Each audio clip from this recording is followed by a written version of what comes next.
Hey guys, James and DIY, working on a 2005 Tundra today.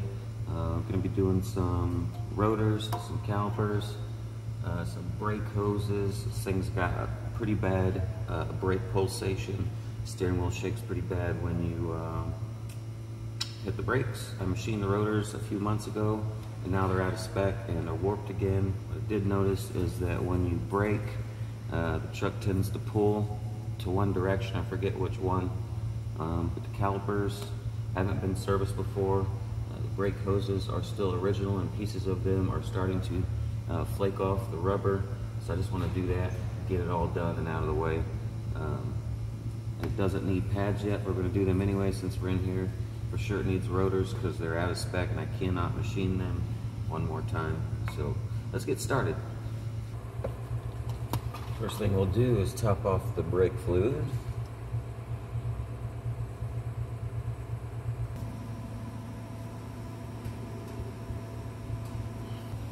Okay, these have a bunch of bolts. They have 4 that hold the caliper together, because this is 2 pieces that are bolted together, so we don't want to mess with these.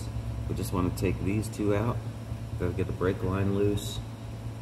I'm just going to clamp the brake hose off with some vice grips with little pieces of hose on here, just to keep the fluid from dripping out constantly.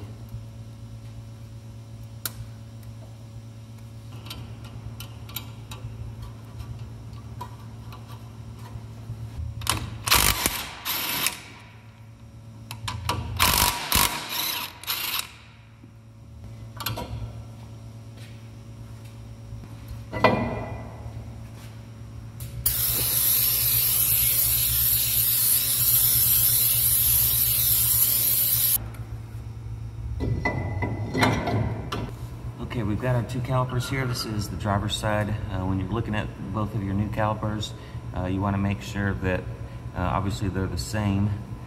These Toyotas do have some designations here. We've got a 13WL and a 13WL, and then there's a different one with, I think, a G. So you want to make sure that those match. The other thing is driver to passenger side is different. The bleeder screw is in a different location. The bleeder should always be at the top of the caliper once it's mounted to the car. So if you're trying to bleed it and it's not bleeding, and you notice that your bleeder screw is in fact on the bottom of the caliper when it's mounted in the car, then it is on the wrong side. So this is the driver's side, this is the driver's side. The bleeder screw's in the same spot. We can see that the hose here, or the brake line rather, is in the same spot, and everything else looks good. So let's go ahead and start transferring things over, put our new brake pads in and hardware and all that good stuff.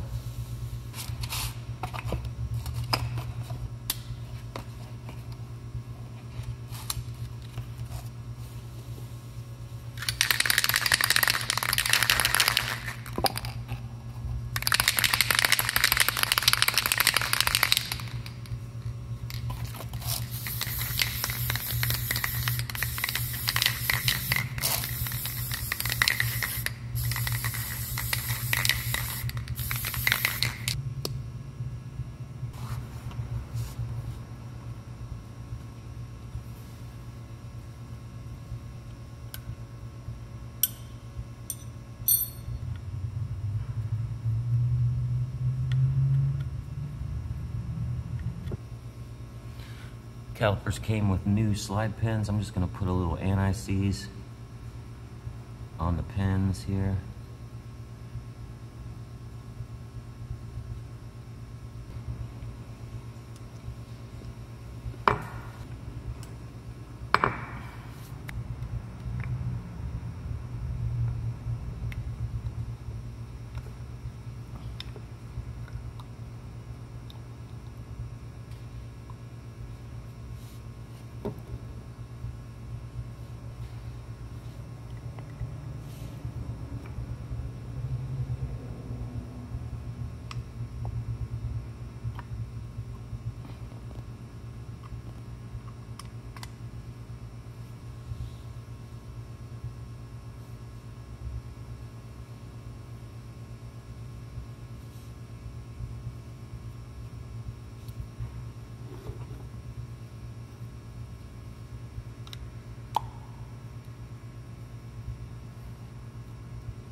Okay, I'm gonna get this brake line pretty loose, but I'm not gonna take it all the way off just yet. And we've got these little clips right here that hold the brake hose onto the brackets. So you want to pop those out, sort of like hammer or screwdriver or something like that.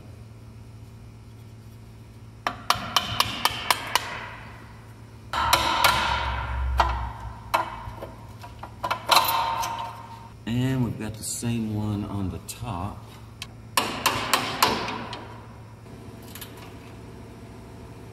Okay, with the clips out, we can go ahead and take the brake line all the way out. What we want to do is get the new brake hose in here as soon as possible. Make sure you're turning it the right way.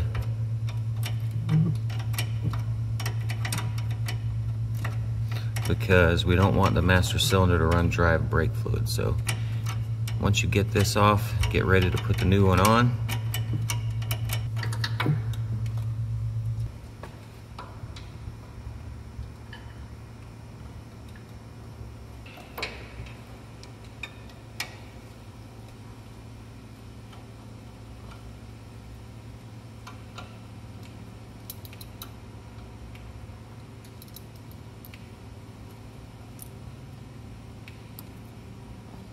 Okay, with the new hose on, I like to go ahead and get it clamped just to keep the brake fluid from getting on there. And go ahead and slide some clips into place. Got that one right there, and then we got this one back here on the top. Just slide those back into place. Give them a little love tap. Little taparoo.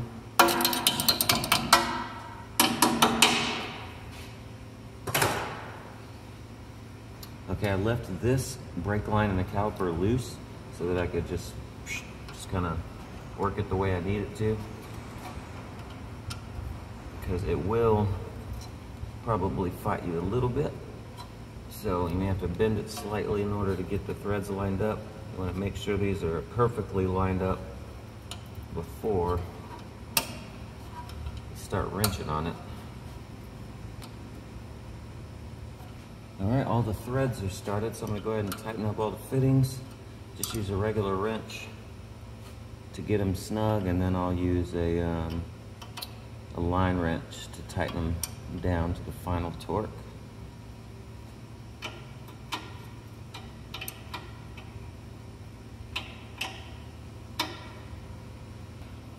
Okay, with all the lines tight, let's remove the pliers, clean everything up with some brake cleaner. And then we'll repeat the same thing on the other side.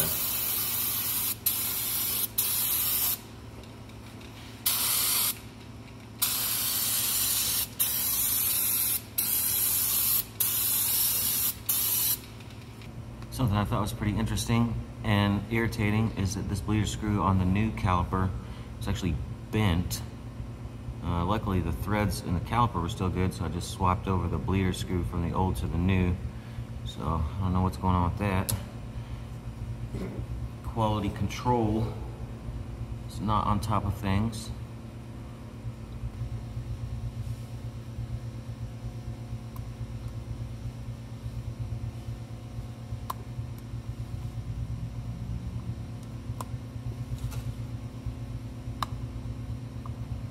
Alright guys, both sides are done. Hoses, calipers, brake pads. It's time to bleed the brakes. First, what I'm going to do is I'm just going to pump the brake pedal a bunch of times to get the pads in contact with the rotors.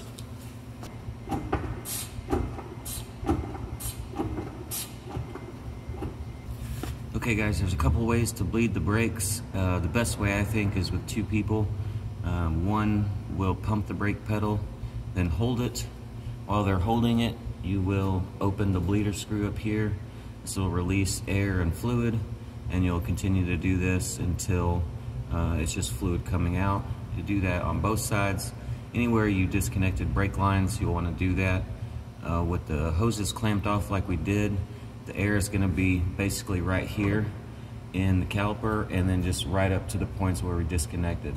All the gravity has fed the fluid down past the points where we disconnected, so you're not going to have to go any further than the things that you disconnected. At this, really, all we'll have to do is just bleed it right here at the 2 front wheels, since those are the only ones that we messed with.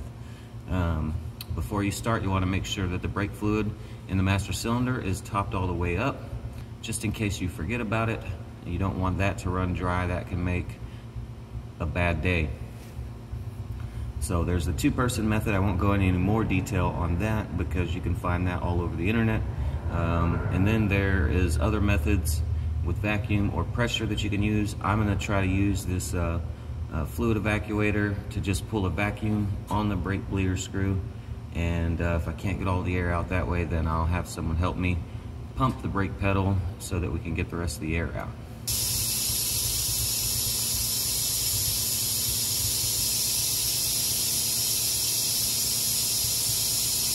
If you're using this method, this can go pretty fast, so just make sure to look up under the hood every once in a while and make sure that the brake fluid level is still good up there.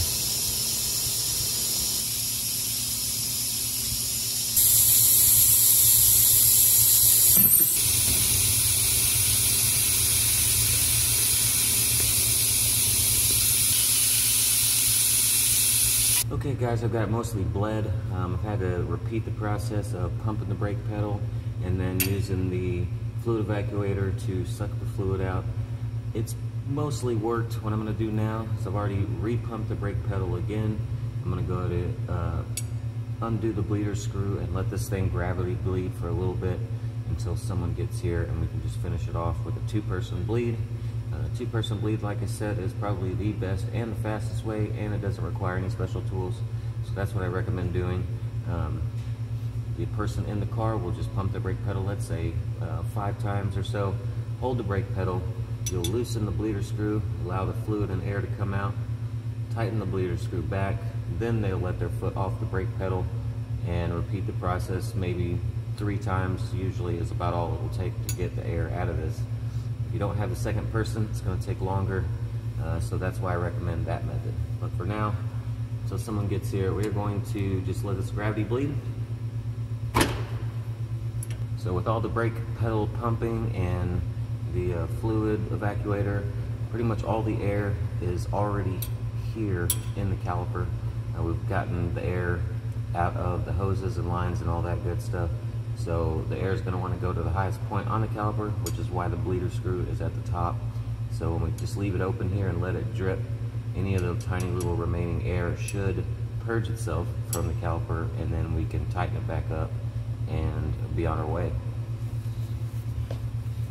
Okay, while this is bleeding, I just topped off the brake fluid. So while this is bleeding, I want to just talk about rust for a second. So this car is obviously not rusty at all.